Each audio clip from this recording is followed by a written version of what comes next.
So today I'm going to talk about sleep apnea and I guess what role that plays in with morbid obesity, or what role morbid obesity plays with sleep apnea.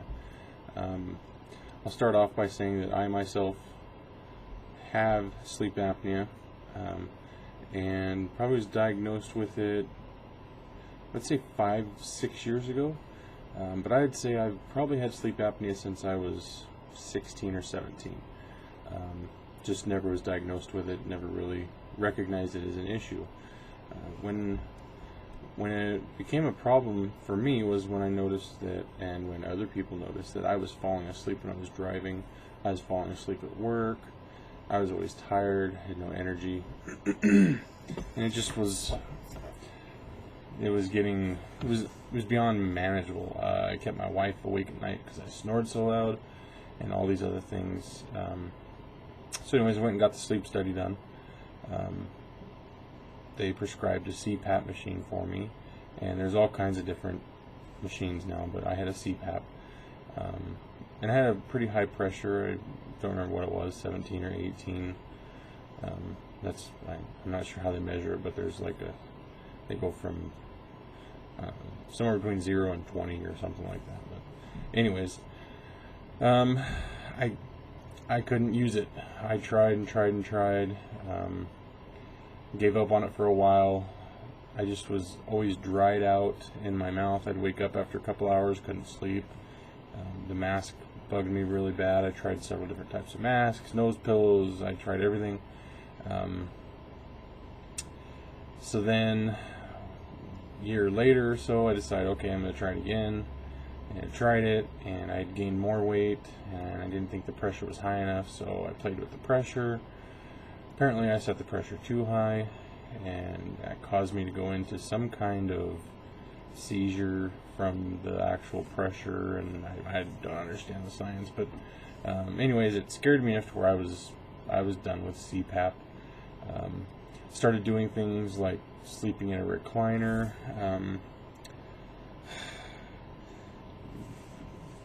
propping my back up in bed, trying to sleep elevated. Those things seemed to help. Eventually I got a bed that actually adjusted, those adjustable beds, and I still actually have that bed. I still use that bed. I still sleep at an incline so that my body is not flat, and when you lay flat, I think things have a tendency to compress more in your airways. The weight and things block things. When you're elevated, I think that kind of naturally takes the pressure off. So that's, that helps me a lot. It does help me a lot. But I'm going to tell you the trick with sleep apnea, and that's most people who have sleep apnea severely are that way because of morbid obesity. And the way to fix it is losing weight. So the last year, I've actually stopped snoring at night. And mind you, I still weigh close to 400 pounds. It's insane how much better my sleep apnea's got. I don't fall asleep at work anymore. I don't fall asleep in the car anymore. I'm not as tired as I was. I have a ton more energy. It's crazy how important that sleep is. I also, before dieting and everything, so I'm a techie guy, geeky guy, whatever. I would stay up till midnight and sleep till 4:30 in the morning. That was, maybe 4 hours, and then when you take apnea on top of that, I was getting an hour or two of sleep a night. I mean, I was literally a zombie. Since then, in starting weight loss, I've really realized how important sleep is. I go to bed at night probably by 10 o'clock, somewhere in there. And I sleep till about 5 in the morning. So I try to get at least 7 hours. I like to get 8. But the other thing what you don't realize is when you have sleep apnea, when you are overweight, you're getting up a lot, even outside of the normal sleep apnea episodes. You're waking up to go use the restroom. You're waking up to go do things. And that interrupted sleep is actually really hard on you. from what I understand. I'm not a physician or in any way expert on this matter. I'm just telling you my experience. It's amazing to me that I can go to bed now, and some nights I sleep through the night and wake up just completely rested. And that helps me a ton, especially with exercising. And just my mental state, I think that really helps relieve a lot of that daily stress. I think when you have a lack of sleep, the stress tends to affect you a little easier. It's simpler for things to get to you.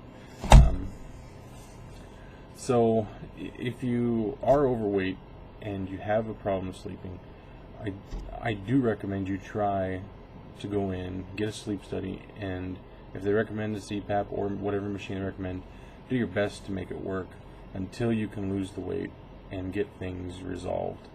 I can't stress enough how important having good sleep, just good sleeping habits, is very important. So anyways, do your own research on sleep apnea and what other effects sleep has on your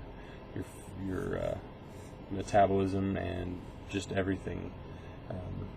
You'll be amazed at what sleep can affect in your life. So anyways, I'm actually just kind of a heads up, I'm going to be taking a trip here in a couple days.